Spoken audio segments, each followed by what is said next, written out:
I can't believe it's been 5 years. It's actually really emotional for me. It's been an incredible journey, and I'm really lucky to be a part of this awesome team. How do we build an environment that would create a space for everybody to work side by side together for the future, for the focus and the benefit of patients? What you see reflects the input from a lot of our patients also, who we really paid attention to in the design process. To have the clinic close to our offices, to have the treatment room, the radiation, the CAT scanner all in one location, so patients could really be comfortable during their visit. We wanted to make sure that patients had one stop to see everybody they needed to see in their medical care in one clinic, get their treatment anytime, any day or night, 24/7, 365. My mother was actually a patient here and is now cancer-free and living, you know, a great life. And so for me, it really was more than just healthcare, more than the science, more than the research. For me, it really was also a personal mission to be a part of Nebraska medicine and this place. The person that I never met, which is my paternal grandfather, who died when my father himself was only 5 or 6 years old. And I would say that's probably a pretty strong motivator on why I went into this field, is because, gosh, I wish I had met him. I think everybody's been touched by cancer. Both my mother and father actually had cancer, and both of them were treated here. And so it touches all of us, and it's something that all of us have to deal with. I hope going into the future that less of us have to deal with it, or we can deal with it in a better way to have treatments that are better. That's what we come to work for every day. I think all of us have known somebody, you know, close to them who has faced a cancer diagnosis. And hopefully people understand that they do not have to walk that journey by themselves.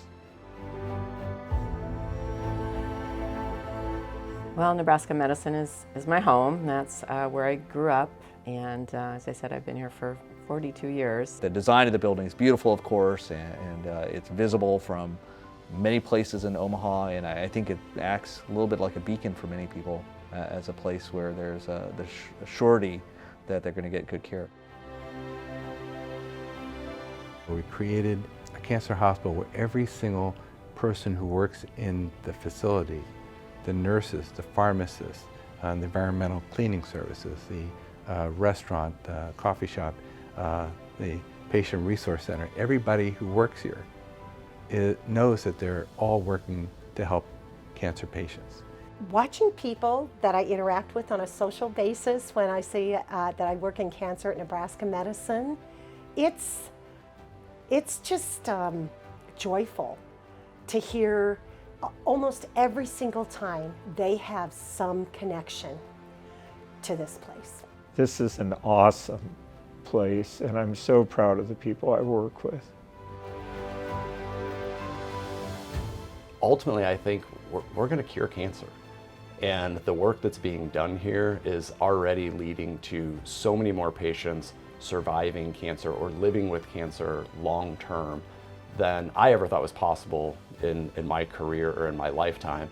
Without our donors, we couldn't do what we do. This building wouldn't exist. But more importantly, the care that happens every day in this building and on this campus would not be possible without our donors. Researchers, clinicians, surgeons, medical oncologists, radiation oncologists, pathologists, radiologists, all together under one roof. I think it really does matter that we're actually close to each other and working together. And patients notice that. And I think that the fact that individuals were able to make this a reality is a huge benefit to the patients who come here, and also for Omaha to have a facility as tremendous as this. It was Mr. Werner who said he thought that this, his gift that he was going to give to this was going to touch the lives of more people than any other gift. It would be his most impactful gift. And I think from the video and from just touring the facility today on every single day. And a lot of heart and soul went into this, as well as monetary support, of course. And we see that every day when our patients come here, and they're comfortably cared for. We have all the up-to-date treatments, trials, equipment that they need. And we couldn't do that without all the donors. And so we so greatly appreciate that. So much good for patients with the resources that we have been given. And I hope they understand that they were part of that. There are no words to describe my appreciation and thankfulness for what they've done, because it wasn't just about the building. The building helped us bring our team even closer together. I think it also fueled an obligation that we had to really elevate everything about our cancer care from a standpoint of the research and the clinical side. And without that commitment from very generous individuals, it wouldn't have been possible.